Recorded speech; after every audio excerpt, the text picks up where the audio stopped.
Migraine is, a lot of people just think about it as a headache that they have to deal with on their own, but it really is an inherited disorder.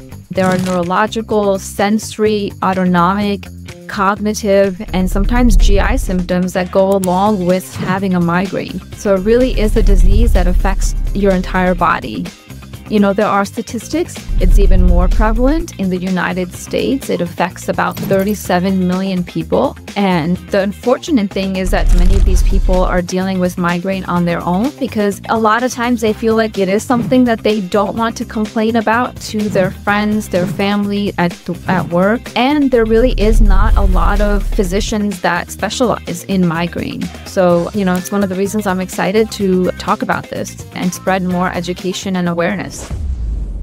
Just to emphasize how prevalent migraine is, it occurs in about 1 in 5 women and 1 in 16 men. So one of the interesting things about migraine is the fact that it is much more prevalent, almost 3 to 4 times more prevalent in women than in men. And we'll go into the reasons why we think it's much more prevalent in women, but that's an interesting statistic to keep in mind.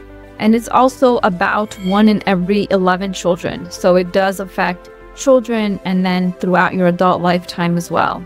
So the interesting thing is, if we dive more into migraine in women, is that women actually throughout their lifetime, the prevalence for migraine is highest during their reproductive years. So this is when they're working, they're trying to raise their families, and it really can affect their ability to do those things. So in the ages from 30 to 50, the prevalence for migraine is the highest. It starts to peak around age 12 to 17 when women are starting to go into puberty, and then it starts to decline as women go into perimenopause and then menopause. So the reason behind all of this, the reason that we think that for migraine in women, it follows this pattern, is because we think that for women, their hormones really drive their migraine. And we don't have a lot of data about this relationship in men, but for women, because we're able to track their hormones, it really is a very strong predictor and trigger for women. So we're going to talk about migraine and hormones, and we're going to talk about predominantly women, as I mentioned. And essentially, when we talk about migraine and hormones, what we're talking about is women migraine throughout their lifetime and how we can treat and prevent their migraines throughout every junction in their life.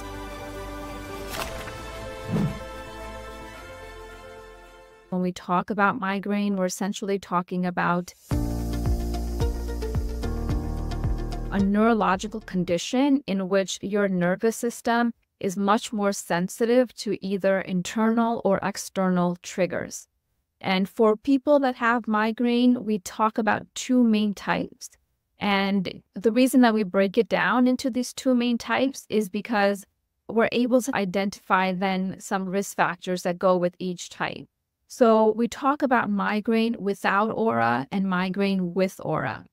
And essentially, the biggest differentiating factor is that people that have an aura, in addition to their headaches, are able to identify some type of neurological symptom that can occur either prior to the headache portion or right at the onset or with the headache portion of their migraine. So the most common aura is visual, and a lot of these patients describe that they see colors or lights or kaleidoscope in one field of their vision. And then other people have other types of aura that can be, you know, frankly, a little bit scary. There are patients who have numbness or weakness on one side of their body. And if this is happening the first time, it can be a little bit scary as to what might be happening to them. Typically, the reason that we try to make this differentiation is that we do think there is research to show that migraine with aura does confer a small but real risk of stroke. And so it's important to make that distinction and know that, you know, there are ways that you can then lower that risk. So we went into a little bit about what is a migraine and the different aspects of a migraine. And essentially, there are actually 4 distinct parts to a migraine. The first symptom is called a premonitory symptom. And some, but not all patients are able to pick up that they're having premonitory symptoms. These can be a little bit vague. They can be cravings, fatigue, excessive yawning. And this is the first hint that a migraine is beginning. And then the second portion for patients that have auras, their aura is their second portion of their migraine. And then the third part, and for most people, this is the most disabling and most predominant symptom, is the headache. And we typically think about a headache during a migraine. It's very severe. It typically is on one side of their head. They might describe that it feels like it's behind their eyes or in the temples or in the back of their head. And a lot of patients describe it as throbbing or pounding, even stabbing pain. And there are symptoms associated with the headaches like nausea, vomiting, or phonophobia, which essentially is sensitivity to light and sound, where even normal light feels like too much and they just need to be in a dark room. Or, normal sounds that otherwise would not be bothersome just feel like too much stimulation. And then this last portion of a migraine is a lot of times, even when the headache is gone, patients feel like they're very fatigued or they have this brain fog where they're just a little bit out of it. They're not back to their normal functioning. So it's important to keep in mind that when we think about a migraine and we say, I took an Advil, I took something over the counter as a pain medication for my migraine and the headache is gone, that doesn't mean your migraine is gone. For some patients, their migraine symptoms can last for days. And it's important to keep in mind that this is all a part of the actual migraine when you are thinking about how many days you're affected by your migraine. Sometimes patients don't realize that, yesterday when they were craving chocolate, that was their migraine starting. So they only count the day when they have their headache. Or afterwards, when they're very fatigued and they just, spent a day in bed, they don't count that. They just said, I wasn't feeling well. So, but each portion can be different time spans for each patient. And yes, for some outpatients, it can last just a few hours and they can go through the entire migraine. 4 hours, some patients, it can be as long as 72 days. So the typical duration for a migraine we think of as somewhere between 4 hours to 72 hours, which is 3 days essentially. So a lot of times primary doctors and neurologists, if someone comes to them complaining about headaches or complaining about these symptoms, and they want to be able to identify, or do they have a migraine or something else, there's actually been a validated screener that we use very quickly to be able to tell patients, yes, we most likely think that you have migraine. And this is something that you can use yourself if you are not sure. So essentially, if you think about your headaches and there is photophobia, which is either light bothers you or sound bothers you, photophobia or phonophobia. There's nausea or vomiting with your headache, and the headaches have limited directivity for more than a day in the last 3 months, there is a 93% chance that you have migraine. And you really only need to answer yes to 2 out of 3 of those questions to get a pretty good sense that most likely these recurrent headaches that you're having are likely migraine. And, it is something that should be looked into. So first, being able to identify your trigger is very important, and then trying to hopefully modify it in some way so that it doesn't bring on a migraine. And this is essentially what we're going to be talking about, is essentially a huge trigger for women is their hormone, whether that's your monthly hormones that change when you are in your reproductive years and having monthly menstrual cycles, or the changes that happen in different parts of your life, including pregnancy and menopause and kind of everything in between.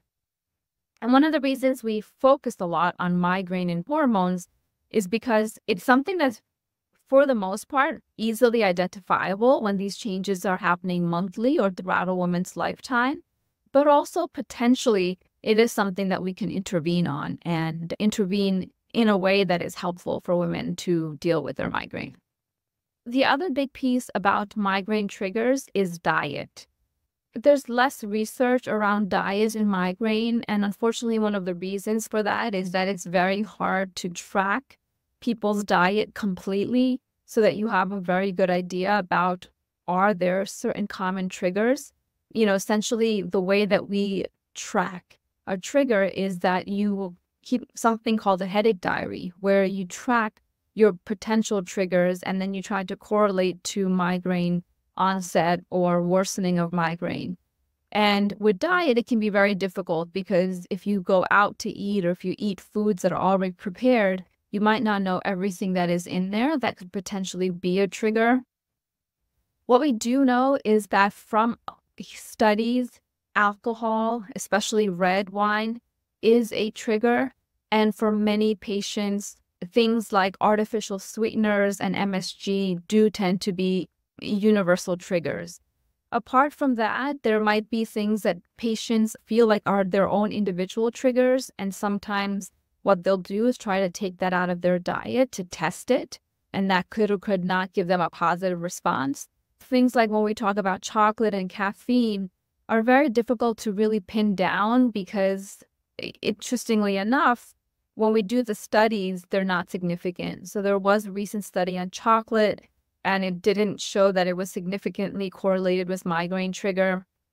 And what's interesting is what might happen is that you might actually crave chocolate in your premonitory symptom and then have chocolate and then get a headache and say, oh, the chocolate brought on my headache. So it's really hard with food, unfortunately. But I would recommend overall having a healthy diet where you are trying your best to have whole foods, clean ingredients, things that you're cooking at home, and trying to avoid additives and preservatives, artificial sweeteners, and really try to have foods that are otherwise healthy for you. We do know actually that 2 types of ingredients in foods are helpful for migraine, and that's actually omega-3 fatty acids, which are found in things like salmon, mackerel, and as well as foods that have magnesium. So magnesium-rich foods like chia seeds or green vegetables can be helpful for migraine. So essentially, it's incorporating a diet that has whole foods, preservative-free, that mostly you're preparing at home and you know what's going into your food is very helpful. And then the other thing that actually a lot of patients tell me, since we're talking about this, is caffeine. And that is a double-edged sword because there's many pain medications that have caffeine in it, and it can help when you have a migraine. But for some patients, they note that it could be a trigger for them. So essentially what we think happens with caffeine is that your body can be very sensitive to caffeine. So if you're used to 1 cup of coffee in the morning and that's it, then if you sway away from that, for example, you get up in the morning and you're running late and you don't have your cup of coffee, that lack of the caffeine your body picks up and might be a trigger for your migraine. And for some people, if they had their morning coffee and then they have another espresso during the day, then the extra caffeine could be a trigger. So we think it's the change. Patients with migraine, their nervous system likes things to be the same. And if there's changes, especially in things like caffeine, that actually are very psychoactive, your body and your nervous system picks that up. So it's important with caffeine to be mindful of how much you're actually having. And, when you think about caffeine, you have to think about coffee, but you have to think about tea has caffeine, dark chocolate has caffeine.